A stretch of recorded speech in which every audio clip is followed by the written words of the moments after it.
বাংলাদেশ সাংবাদিক কল্যাণ পরিষদ নবীনগর উপজেলা শাখার উদ্যোগে বৃক্ষরোপণ কর্মসূচি অনুষ্ঠিত হতে যাচ্ছে। বিসমিল্লাহির রহমানির রহিম। গাছ বাঁচান, পরিবেশ বাঁচান, দেশ বাঁচান, এরকম একটা সুন্দর আয়োজন বাংলাদেশ সাংবাদিক কল্যাণ পরিষদ বৃক্ষরোপণ কর্মসূচি যে আয়োজন করেছে তার পাশে থেকে আমি ধন্য মনে করছি এরকম একটা সুন্দর অনুষ্ঠান। কারণ গাছ না থাকলে আমাদের গরম লাগবে, গাছ না থাকলে আমরা অক্সিজেন নিতে পারবো না। তার জন্য বেশি বেশি করে আমরা গাছ লাগাই, দেশ বাঁচাই, এই বলে আমি আমার বক্তব্য শেষ করছি। আপনাদেরকে সবাইকে ধন্যবাদ। আসসালামু আলাইকুম। আমাদের বাংলাদেশ সাংবাদিক কল্যাণ পরিষদের আজকের যে কর্মসূচি, এই কর্মসূচিতে প্রধান অতিথি হিসাবে উপস্থিত ছিলেন নবীনগর নির্বাহী কর্মকর্তা রাজীব চৌধুরী। ওনাকে অনেক অনেক ধন্যবাদ। আজকে আমাদের এই কর্মসূচির উদ্দেশ্যই ছিল আমরা কিভাবে সাধারণ মানুষের মাঝে আমাদের সংগঠনকে আমরা ছড়িয়ে দিতে চাই।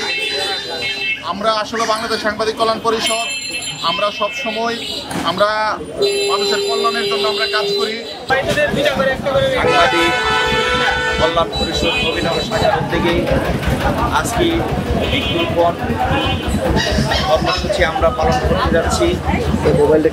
আজকের এই কর্মসূচিতে আমরা সাংবাদিক কল্যাণ পরিষদের পক্ষ থেকে মানুষকে জানাতে চাই এই বৃক্ষরোপণ বৃক্ষ কেন আপনি আপনার বাড়িতে আশেপাশে লাগাবেন।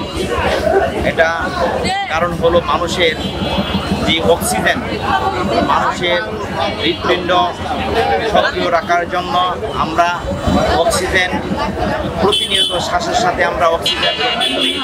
সেই সুবাদে একটি গাছ আপনার বাড়িতে লাগালে তাহলে আপনি সবচেয়ে বেশি যদি আপনি বাড়িতে গাছ লাগান তাহলে আপনি অক্সিজেন গ্রহণ করবেন, শ্বাস নিতে ভালো থাকবেন এবং আপনার অ্যাজমা তৈরি হবে না, শ্বাসনালী ভালো থাকবে। সেই উদ্যোগে